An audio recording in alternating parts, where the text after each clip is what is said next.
Pecinta otomotif di Suriah berkumpul di kota Damaskus menghadiri acara balapan mobil penuh aksi dan juga memacu adrenalin. Seperti apa? Berikut liputannya.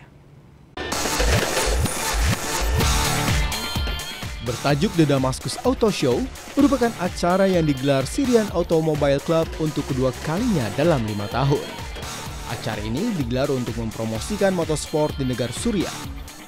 The Damascus Auto Show terdiri dari 2 kategori utama. Pertama, kategori drifting yang menampilkan 8 mobil. Kedua, kategori kecepatan dengan peserta 18 mobil. Suara raungan mesin dan asap gesekan ban dengan permukaan jalan menjadi pemandangan dalam acara tersebut. Penonton yang hadir terkesima dan bertepuk tangan menyaksikan mobil-mobil melaju dan menari di atas lintasan.